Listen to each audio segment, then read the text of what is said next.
Are you interested in successful marketing tactics that also benefit the communities that your business serves? If so, you have come to the right place. This is the Win Grin podcast, brought to you by Leagueside, the nation's leading youth sports sponsorship platform. On the show, we talk to some of the smartest minds in marketing and brand building about marketing and growth strategy, and hear inspiring stories about how they got to where they are today. Get ready to learn and be inspired. Here's your host, Evan Brandoff. Hello and welcome to the Win Grin podcast. I'm your host, Evan Brandoff. Today, we welcome Chuck Imerson to the show. Chuck is the CEO of Asian Box, a delicious Vietnamese QSR in California. Chuck has a plethora of experience and knowledge in running successful organizations and building amazing brands. Let's get into it. Hello, Chuck. How are you? Thank you so much for coming on the show today. Good. Thanks for having me, Evan. Appreciate it. Yeah, we are excited to chat with you. Where are you calling in from today? I'm in Gilroy, California today. Nice weather. Beautiful weather. Sunny and nice. Here in Philly, it's November 19th that we're recording, and it's 45 degrees out and quickly becoming winter. So I'm jealous. We don't experience those seasons out here. Might rain a couple of times over the next month or two, but that's about it. That is a good life. So Chuck, for our friends that are listening that are not familiar with Asian Box, which I love the t-shirt, by the way. Thanks. Can you tell us a little bit more about Asian Box? Yeah, I mean, Asian Box is a fast casual Vietnamese restaurant. It was founded 10 years ago now. I mean, we're coming up on 10 years this March. And congratulations. Yeah, thank you. And, one of the founders, Grace Nguyen, is Vietnamese. And she created all the recipes from her, family recipes. And basically Frank and Chad, the other two founders, just had this vision that, there's kind of a hole in the market in the States with, Vietnamese street food, and it came from the street carts of Vietnam was their inspiration. And they took that idea and turned it into the first restaurant in Palo Alto. And it's driven on build your own, so you can kind of create your own box however you want it. There's like 275,000 combinations you can make. Wow. And it's high quality, local, ingredients when it can be sourced that way. And definitely we feel, we're a step above your normal, Asian type restaurant. And Vietnamese is unique. And we've added curry over the last few years with the heavy emphasis on the curry. So we kind of got out of Vietnam a little bit, but we're in Southeast Asia still as far as the flavors. What's your favorite combination? I'm pretty boring. I do just the noodles with chicken, a couple of the toppers, peanuts and herbs and stuff. And then I mix the sriracha and the peanut sauce, which, a lot of people don't know, you can mix and match however you want when you come in. And part of that is mixing the sauces. So it kind of makes, unique flavors. Yum. Chuck, I love the fact that one of the co-founders of Asian Box is the brains and the creator of the food, the culinary experience. If she came over and cook you your favorite box, how similar would it be cooking and herself cooking for you versus what you get in an Asian Box store? Yeah, I'd say it's pretty similar. I mean, the recipes are spot on to what she does around the house. I've been over to their house to eat several times. I mean, like I mentioned earlier, I'm a little picky, so she'd probably have to make some modifications to get it exactly how I order it, as opposed to what she would just want to make. But she's a good supporter about that. It's amazing.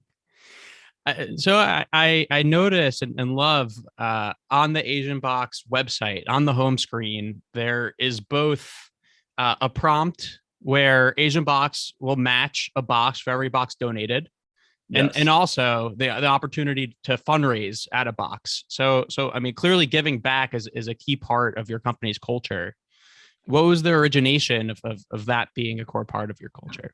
Well, the fundraising part's always been there. For years, we gave part of our catering revenue to different organizations, and we plan on, that's part of our future plans as well. We took a little pause during the pandemic on that particular thing, but fundraising with schools and clubs and sports we've always done. It's a standing, opportunity that we have in all the stores.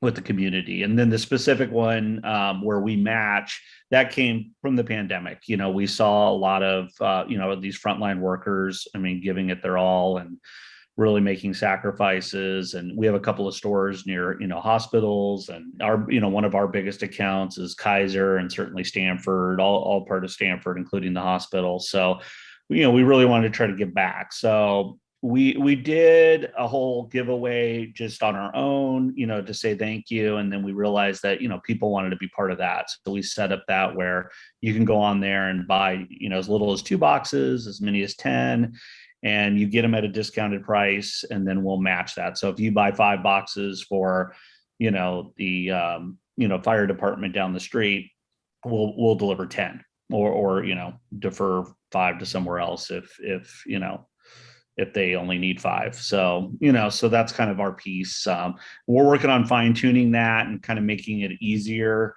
to do going forward here in the near future. We're updating that part of our website. So it's a little clunky. So we're trying to make it as easy as possible. That's awesome. I love that. Everyone should be giving back. All companies should be giving back. That said, I'm curious. In addition to just doing good in the community, is there a business case behind doing fundraisers like this? I don't necessarily know off the top of my head that the answer to that question. I think everywhere I've ever worked, it's been part of the culture, and I think it's more about that. Certainly it's hard to put an ROI if that's kind of what you're asking, as far as but you have to believe that, the community is the one that's supporting you, and wherever you can give back, and obviously part of it is self-serving, you get your name out there in the community, but, you're supporting the schools. I have kids in school, and, there's fundraiser nights all the time. And, and obviously you want to support the businesses that are giving back to the community. So next time you go out, you make that choice, and, you have that awareness. So I do think it helps your business. I do firmly believe that, but haven't done the case study. Yeah, no, that makes a lot of sense what you're saying. There's a lot of data that shows, I believe it's 70% of consumers want to buy from brands that support their community. 60%, their number one priority in choosing a brand is a brand that they trust. Yeah, it makes sense. And, and obviously, again, it's a little self-serving in the fact that, there's a reason, McDonald's sponsors the Olympics, and, they want their name out there and that awareness. And you just kind of take that to the smaller level of, a small business, trying to give, back to the immediate community, and hopefully people will, pay that forward to you. So you have this 2 different incredible fundraising platforms, and a charity platform and a fundraising platform, and you've made such incredible impacts on the communities that you serve. I'm curious, how do you amplify that impact? Meaning, are you taking what you're doing and using that in your more broader marketing message at all?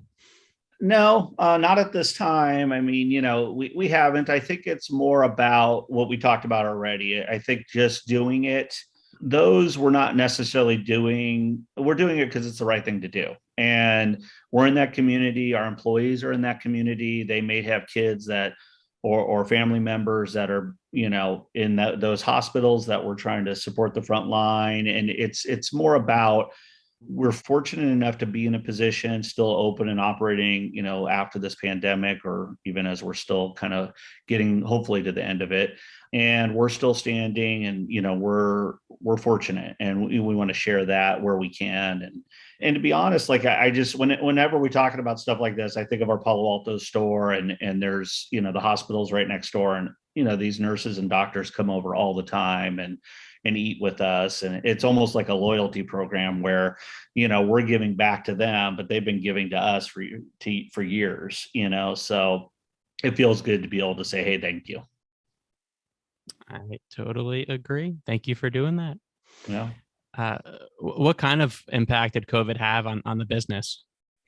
It was tough at first, I'm sure you've heard 1,000 stories, and, I look back now and feel like we're fortunate, but, we had to close 2 of our store, we started with 10 and now we have we lost two, excuse me, and we have 8.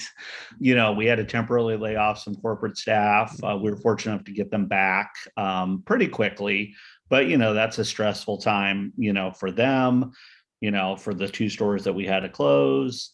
Those employees, we took advantage of, a lot of the government support, and we were able to rehire the corporate people. And, you flash forward now, we're going to open a store next year. Nice. And to replace, one of the 2 that closed. So, we're taking, we're using the system, and, hopefully it'll get us back to where we started. And, we've been able to we maintained over 100 employees, through the worst of it. And we're back up to about 130 employees now. So, again, we feel fortunate. We did have to close 2 stores, and we had some tough, some stressful moments there at the beginning, and there's just a lot of uncertainty. And, us being fast casual, we were set up for takeout and third-party delivery. And, that certainly helped us, through the toughest days. Right. And to that point, were there any positive impacts of COVID on product development or the digital experience? Yeah, I think for a lot of people, we quickly made it easy for people to order, Right. Online and through technology. And we already had kind of the infrastructure there, but we were able to add a couple of layers to make it even easier. And, a lot of our partners like Spot On, our POS provider, stepped up and really sped up the development of our app so that people could use that. And, those sorts of things. And then, you get efficiencies. All of a sudden, you're running a lot less labor. And then you do get an unexpected rush, and you figure, you figure it out. And, the guests were very understanding throughout it. And, the pre-order online pickup stuff really became to the forefront during that time. Right. You mentioned core values before, and how giving back is core to Asian Box's core values, which is incredible. With 130 employees across 8 different locations, and not including corporate location and a distributed team, how do you instill Asian Box's core values across so many people and so many locations? Well, I look at our company through this, and we didn't lose a single manager through the pandemic. And wow. Even the 2 managers of the stores we closed, even though they were laid off for a while, they're back. We were able to rehire them in other roles and keep them. And I think just the communication, the sense of ownership that we give our managers, steps down to our employees. And that goes a long way. I'd like to think they feel very appreciated. I mean, we do appreciate them, and we do everything that we can. We're, certainly from like just the simple stuff as wage and those sorts of things, we're certainly very competitive, but I think it's more just the environment of coming to work and having fun and, feeling safe and feeling appreciated. And also, having a sense of ownership, being able to, ask for time off or what, all those little things that add up to a great work environment. I think we've always instilled that at Asian Box. And I think it kind of really came to the forefront, during the pandemic, where we had to really communicate with everybody of, hey, this is what's going on. Don't be, and being honest, with the stores that were closing and then the stores that weren't, ensuring the employees understood that we weren't going anywhere. We're going to weather the storm, and they had a place to work. Yeah, that's amazing. So I want to ask you about a topic that's potentially sensitive, but I found it really interesting. One of my friends owns a Chinese food franchise, and he had mentioned to me that through the pandemic, I mean, as we all know, COVID came from China, which is part of Asia. And he mentioned to me that there was a lot of xenophobia, and there was more, graffiti and on their store and hurtful messages, and sales picked up slower for them versus other restaurants. in the area because of xenophobia. I'm curious if which is absolutely terrible. And I was mind blown when I heard that was the case. I'm curious if you experienced any of that at Asian Box.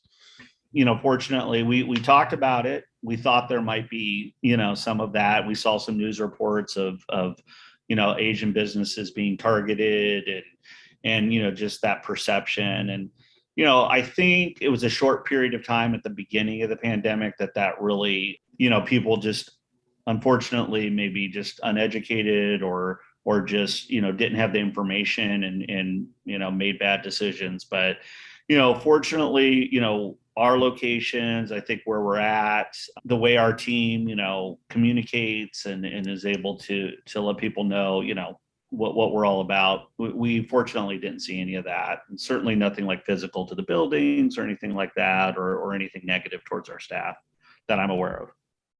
Good. That makes me happy to hear.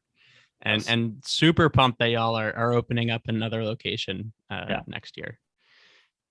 So Chuck, you've been in the restaurant business since high school. Is that right? That is correct. Yes. How did you get into the business originally? They opened a restaurant where I grew up down in San Diego, out in the East County, called Po Folks, which was at the time, it was a pretty popular restaurant, I think, in the South. They had a small franchise group in San Diego, and it was all fried food. I mean, couldn't be less healthy. Walk in and there's like 9 fryers lined up. And I remember the first 6 months of my career, I just dropped chicken into a big fryer over and over again the whole shift. So, I started there, and it just, I enjoyed it. I had, early success, right out of high school. They promoted me to kitchen manager, and away I went. And I just, love the business. It just changes every day. You're interacting with both the guests and your employees, and it's fun and it's exciting. And, it's something that people are always going to, need to eat. So it just seemed like something that it was fun and never boring. I love it. So let's assume, and please correct me if I'm wrong, that the quality of the food is number one most important at a restaurant. Yeah. In order to drive traffic. Oh yeah. Obviously, that's always the discussion is, the employees have to be there to make that food perfect. But right. Yes, so it's that balance of, but yes, absolutely. That's our mantra, that we hang our hat on great food quality. And when it's made right, it's nobody can beat it. And that's what we strive to do every box. What comes next after quality of food? Yeah. I mean, it's obviously, when you're sitting there looking at, how we're going to be successful, we have to have great employees, and we have to have happy employees that want to do a good job and take pride in that food being perfect. And then obviously service comes right neck and neck with that, as far as, we're fast casual. So it's not like you're sitting in there for 45 minutes getting a full service experience where you're connecting with the server. I've been, in that part of the business for a long time too. And it is different. You get a short period of time when you're coming in, and it can still make a big difference on someone's day. That cashier's in a good place, and whether it's, walking the guests through the menu, whether it's just, smiling and, being nice, so that experience, whether it's a 45-minute full service or a 45-second, transaction at the register, can still be just as impactful and memorable. We have a lot of guests, regulars that come in and they'll Yelp or comment to us about, hey, I see, Chris every time I'm in there, and he's great. And we love that, because, people will come back for a good experience, even if something else is not perfect. But yes, the food's going to drive, especially in a fast casual, food quality is going to drive those people back. And, we're fortunate we have great food, and it holds really well. So it's a good product. You've spent time with as you mentioned, well, now quick service, but also sit down, fast casual, indoor, or, all different types of dining settings. Yes. How much of the skill set of leading different types of companies is transferable, and what are some of the biggest differences and based on the dining setting? Oh, I think it's all the same as far as leading the people. I mean, it's, you're working with people, and I think it's even transferable to other industries, certainly, because it's about, how you treat people, how you talk to people, how you train people, how you hold them accountable, respect them, and empower them. Right. And, that for me personally, that empowerment, I joke that I'm hands off in the fact that, I trust the managers and I want them to make decisions. And not just the managers, I want our cashiers. If someone comes in and says, "Hey, I was in last week and I got peanut sauce instead of sriracha," I want them to be able to say, "Oh, well, let me buy you a new box. Let me get your box today," because, I want them to have that sense of ownership. I don't want, that guest to wait for the cashier to either say, "Oh, sorry," and do nothing, or go try to find a manager who might be busy. And, then it just becomes, a worse experience for that guest. I want everybody on our team to be empowered to do the right thing, use common sense, and take care of, the customer and give them the best experience. And if something's not right, which happens from time to time, just simply make it right. It's not, when you set up systems where it's checks, well, I got to check with them. I got to check with them. I don't think it's as impactful on the end experience for the guests. So, but yeah, as far as, managing 20 servers versus, just cashiers and cooks in a fast casual, I think it's the same. It's just taking care of people and being respectful. Well, that is a huge testament to your incredible leadership, that there was no manager turnover over the course of the last 18 months. So that's congratulations. And I need to learn more from you about leadership. Well, it's about the team. We have good people that work their way up. What's next for Asian Box?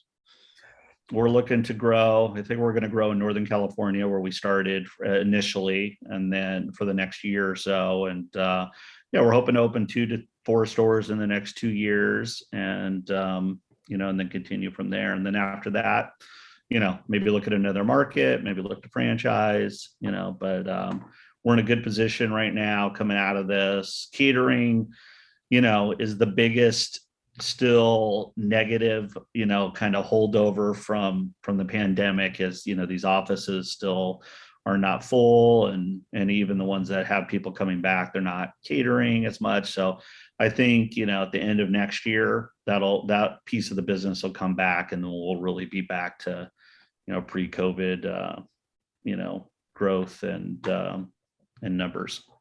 Nice.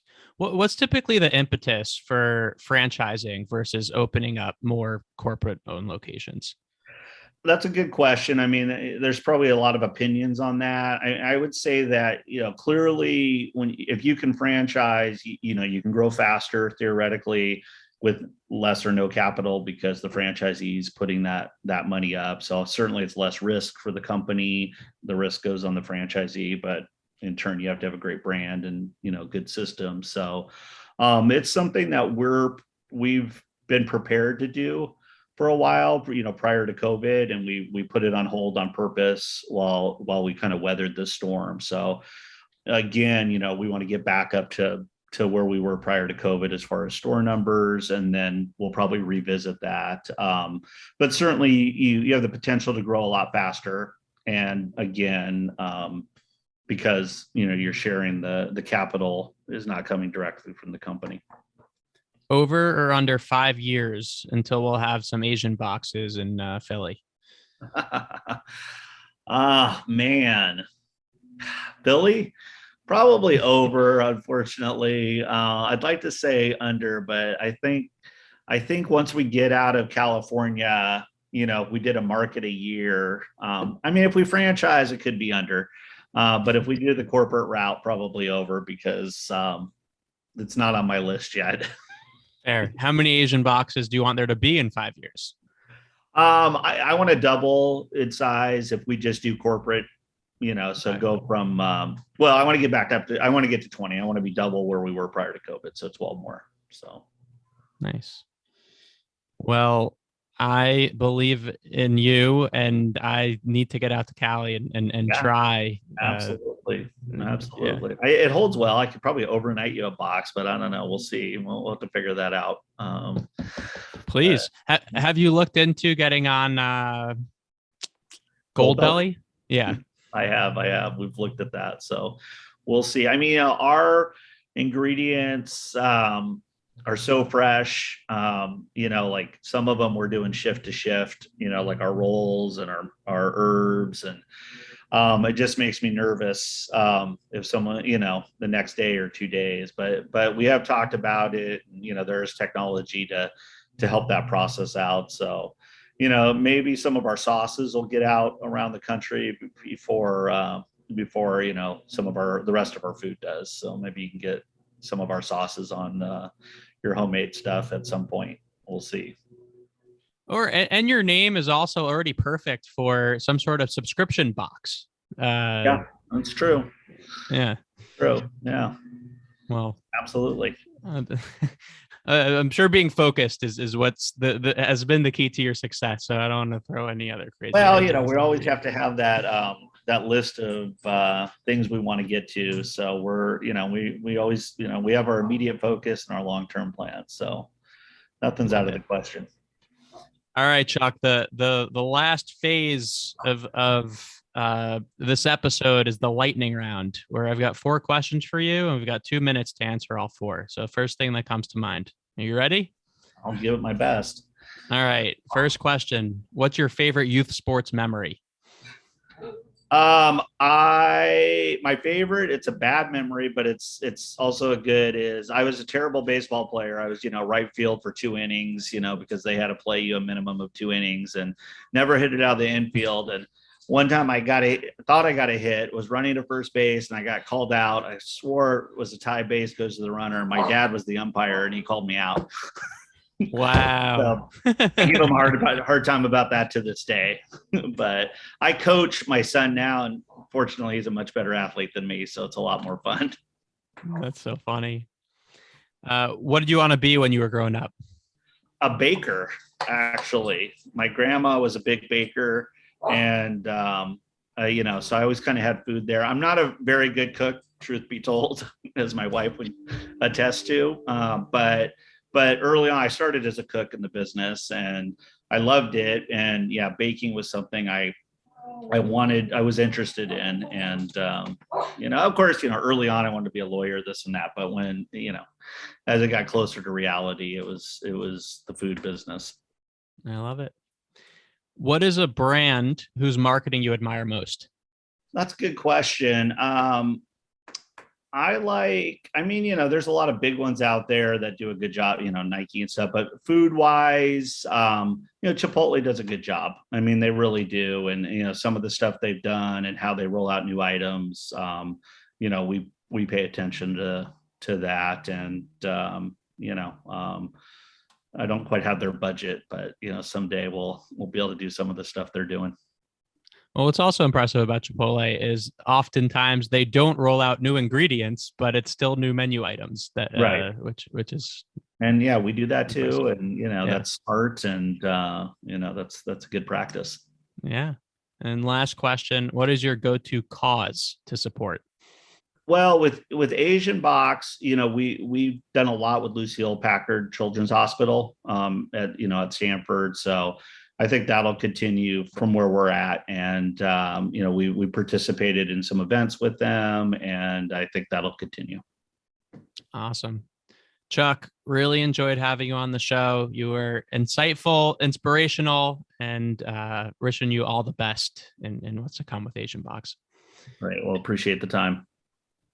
Thank you for listening to our episode with Chuck Imerson. As a recap, we discussed more about Asian Box and its plans, importance of making an impact on the communities that you serve, and more about leadership, specifically Chuck's incredible leadership style. Thank you so much for tuning in. I'm Evan Brandoff. See you next time. Play on, everyone. Thank you for joining this episode of the Win Grin podcast. If you enjoyed this episode, please subscribe to the show and leave a rating at leagueside.com/podcast. For more educational and inspiring content, you can follow Leagueside on LinkedIn and Instagram @Leagueside_. See you next time.